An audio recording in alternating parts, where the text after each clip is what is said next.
welcome to On the Road with Angel Alamo. We're finally back in New York City, and I'm here with actor ThomasGwaites. How are you doing? Thomas G. Waits. G. Waits.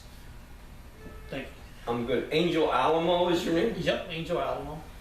I wonder if your descendants were at the Alamo. Probably. That would be cool if they were. So we're here to talk about your career. Growing up, who were your favorite actors while you was growing up? Well, Marlon Brando was my favorite actor from a very young age. I would say 16, I saw him in The Godfather, and then I went back and watched every movie he'd ever made that I could get my... Back in those days, you know, we're talking about ancient Rome. You know, you had to really look to find his movies, and you know, he's the greatest actor that ever lived. And anybody that's an actor knows that. Everybody's somewhere underneath him. But I would say he was my favorite. James Dean, Humphrey Bogart, James Cagney.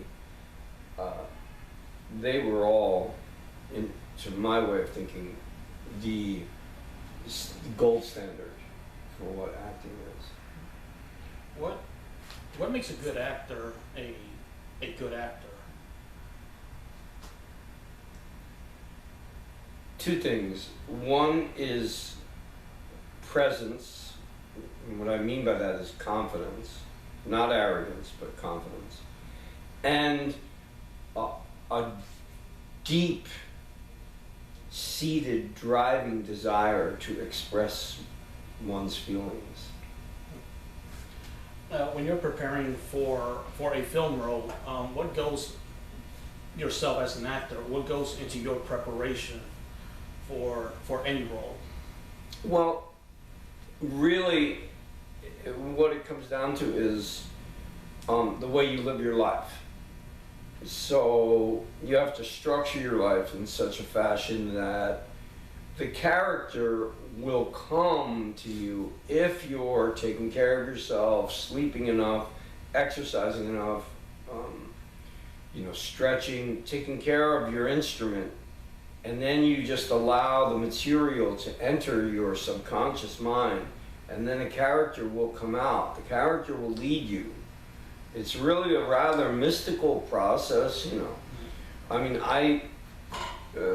before this lovely pandemic, I was doing a play off-Broadway called Mr. Toole, about John F. Kennedy Toole, the guy that wrote Confederacy of Dunces. It was about his family, and I played his uncle. And, you know, I had to have a New Orleans accent, and I had to work on it in order to get it down so that I sounded like I was from there, not just like I was a guy doing an accent, but I actually sounded like I was from there. Yeah, you sound like it now. Thank you. And at first, I was more concentrating on the relationships. I was more concentrating on, you know, the lines, what am I doing in the scene. And the voice coach came along and said, you know, you're completely off, you know. But see, you can't let stuff like that throw you. This is what is the difference between a real actor and somebody that, you know, you gotta listen to criticism. And I listened, and I took all his notes, and I said, don't worry about it, you know, I'll find it. Just give me, I was the first one there every day going through my part, and the last one to leave. You know, I had like the Tom Brady ethic. And then finally, the last performance I did before they shut us down, someone stopped me and said, where in New Orleans you from, dog? And I said, I've never been to New Orleans in my life. I wouldn't know, I couldn't find it on a map. To this day, you've never been to New Orleans? Never been to New Orleans. But you did the accent really good. Thank you. I have a, you know, good ear. What advice do you give to people that want to go into acting? Because again, they kind of look at it as, oh, all I got to do is just read the lines and put me in front of the camera, right, and I'll be the if best only. actor ever. So Yeah. they kind of think it's that simple. But what advice would you give to actors in general? Yeah. First of all, let's get something clear right off the bat. Acting has nothing to do with lines, okay? Any idiot walking down the street can remember words if you train them long enough. I'm sure parrots, anyone can say words. Acting is about the meeting of a crisis and dealing with it. Part of that crisis is, of course, learning the words and the circumstances and playing an objective in a scene. But so I'll give you a quick little acting lesson. Here we go. You have the lines, "Hi, how are you, Tom?" So go ahead and say it. Hi, how are you, Tom? Now, I've just raped your girlfriend, stolen everything in your house, and I'm standing there at the door with a gun pointed to your head. Now say the line. I've just raped your girlfriend. I get it. No, you say, "Hi, how are you?" Hi, how are you? I just raped your girlfriend and stole everything you have. Now say it. I just raped your girlfriend. No, you say, "Hi, how are you?" Hi, how are you? I just, listen, Okay. Angel. I just raped your girlfriend and stole everything you have. Now look at me and say the words, "Hi, how are you?" after you've just processed that information. This is a .45 Magnum in my hand. Say it. Hi, how are you? It's hard to say hi, how are you? It is, isn't it? Yeah. But I noticed a little flicker of a tear in your eye. Yeah. Now say, "Hi, how are you? I've just won the lottery for $500 million and I'm going to split it with you because you're my pal." Hi, how are you? Yeah, it's completely different. Yeah. Same words, Wow. but completely different circumstances. It's going to alter how you say those same words. But do you think everybody, because again, everybody thinks that They it's can act. easy, that they can act, or I can do it. I think that there's truth to the notion that everyone can act. However, not everyone can endure this business. It is a brutal industry where you are used and tossed aside like a paper towel, and you're rejected and kicked down the stairs and told you're not good looking enough, you're not pretty enough, you're too fat, you're too thin, you're too black, you're too white, you're too green. Whatever they tell you, it hurts. And you have to get up the next morning and dust yourself off and go back into the ring and do it again. Yeah, just like a fighter. Exactly. You developed a friendship with Al Pacino. How did that friendship start? No, it was very interesting. He's probably one of my students. Hey, Glenn. We're doing a podcast, so. Okay, no problem. It's an interesting story how I first met Al. He was at Martin Bregman's office. Martin Bregman was the producer of Dog Day Afternoon and Al's personal manager. My agent said, go to this appointment and you're going to audition with Al Pacino for this movie. So I go to the office and I check in, and then I see Al come out and he says to the secretary, "Can I go to the dentist? I've never seen this guy before." I go, "Excuse me, I was supposed to audition with you." And he looks at me like, "Who the?" And I go, "I was supposed to audition with you. My agent told me I was coming to read with you and you're going to the dentist." And I think he was so shocked by the fact that I had the balls at 23 to say, "Wait a minute, where are you going? I'm here."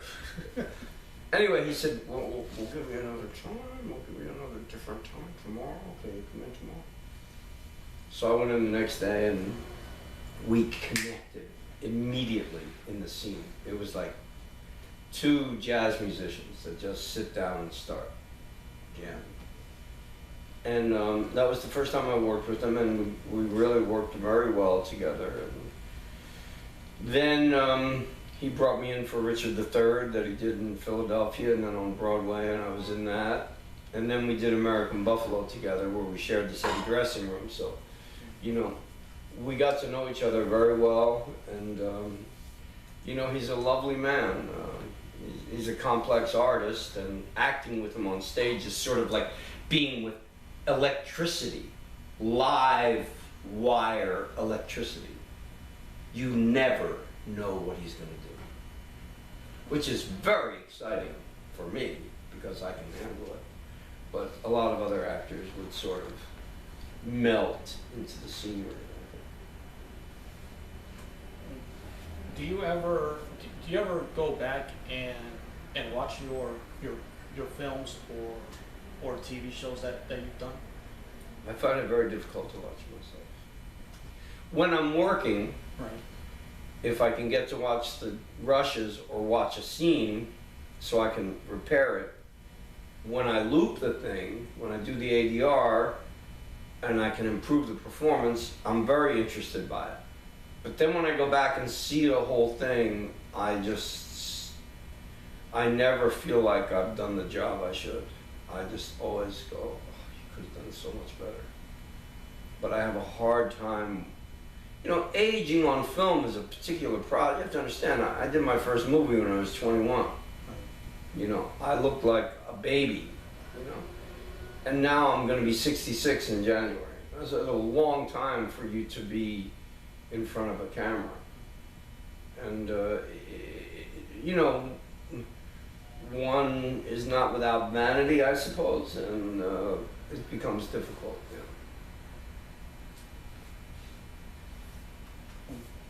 How did you start your acting studio? Because you also teach acting. Yeah, no, it's an interesting question because most people think, oh, you must have been out of work. It's not true. I was a little mini baby movie star in the 70s, and everybody flew in from Los Angeles to take meetings with me, and I had a career and was under option at Paramount, and I went into my agent's office and I said, I want to go to this little college and teach. And he's like, are you insane? We're talking about, you know, 6 figures here in your next picture, and you want to go to a little college in the country and teach? And I said, yeah, I have a calling to teach. So I developed my teaching craft as early as 22, and then every time I was in a play or a movie or a TV show, for some reason, you know, whatever actors I was working with would come up and say, what do you think? And they would ask me for my opinions, so I would give my critique, and then I started directing, and I found I had a facility for that as well. And I cannot deal with what I will call Saturnine influences. You probably don't know what that means, but you know Saturn has a big ring around it. That means someone trying to oppress you. So in colleges and various, you know, these schools, there's always somebody, you know, telling you what you can and can't do, and I can't abide by that. I won't have anyone. I'll listen to criticism of myself, but I won't have anyone say, you can't do this or you can't do that, you can't say this. The whole reason I got into the theater is because you can say anything you fucking want. You can do whatever you want. You can say horrible words like kike and spick and cunt. You can say them and get away with it. I'm not going to sit here like, oh my God, am I allowed to say this? You know, the whole point of this is freedom. And it's like Lenny Bruce says, you keep saying it over and over and over and over and over again. It doesn't mean anything. Right. It's almost like now with saying fuck, like back in the 70s and 80s. Yeah, it was like shocking. Fuck. And now it's regular. You can say fuck, fuck, fuck. Yeah, precisely. What's the best part of directing for you? Directing? I'd say the best part of directing is when I'm finished with the project. Now that I can enjoy. I can sit back with the audience and laugh when they laugh and cry when they cry. And, you know, if I've done my job correctly, I've made the actors free and happy and expressing themselves and connecting with their higher self. And I get great pleasure out of that. I get great pleasure out of taking a huge complex puzzle like Twelfth Night or Midsummer Night's Dream or As You Like It or any one of the Shakespeare plays, Love's Labour's Lost. I did difficult plays and going, how the hell am I going to figure this out? It was like taking a car engine apart. How am I going to put it back together? And I derive a great deal of satisfaction and I would say a sense of accomplishment from being able to put that together. How do you deal with the rigors of a play? Because we know what a play is. Some of them are 7 days a week, a lot of rehearsal. So how do actors love it. deal with it? Well, you have to be disciplined. You know, you have to be trained and disciplined. People think acting is, you show up and you say your lines and then you go home. It's a lifestyle. I never went anywhere without a play in my back pocket when I was a kid. I was always reading new material. It's not anywhere near so difficult when you apply a procedure and a process and you make people comfortable in the world that you're trying to create. They're comfortable, they're relaxed, they can express themselves. It's directors are really the only people that understand everything. I said that. You also do playwriting as well. Yeah. When you're playwriting, where do you draw inspiration from to do the stories? Do you do it from personal experiences or from usually from my life? Yeah, it's I'm not as brilliant as someone like William Shakespeare, who wrote 37 plays, 146 sonnets, and 3 lyric poems, and died by the time he was 52. But you can't find one character in there named Bill that's a writer, because he was a genius. My plays have me somewhere in them, not all of them, but somewhere in there. Life experience. I'm especially obsessed with sexual repression, sexual expression, and the outdated modalities of the Middle Ages which prevail upon our society and cause nothing but strife and divorce and broken homes. And so I challenge that in a lot of my plays. And I have my final question, of course, has to do with the Warriors. If I want to ask a question, it'd be like, how come you didn't ask them anything about the movie? Any movie, not any movies, any memories from doing the movie? Yeah,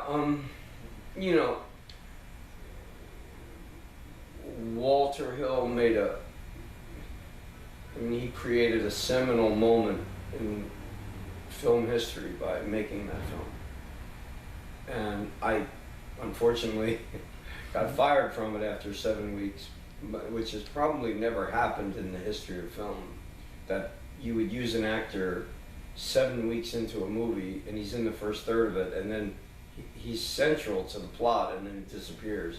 But they pulled it off somehow, and I was a rather obstreperous young man and sort of a rebel, and I caused a lot of problems, and I think that I was unempathetic to what the director might have been going through, because his most recent film had gotten panned. It's called The Driver, with Ryan O'Neal and Bruce Dern, and so the studio was breathing down his neck, I can imagine, and I had no empathy toward his feelings whatsoever, what he might have been going through, and I just kept bothering him with questions. And if I were to pull a memory from it, I would say that my favorite memory was, before we started shooting, Walter invited me over to his office to screen Rebel Without a Cause with him. And he and Frank Marshall and I sat and watched Rebel Without a Cause, and I felt, here I am sitting in Paramount screening a movie just for me. I must have, I've arrived.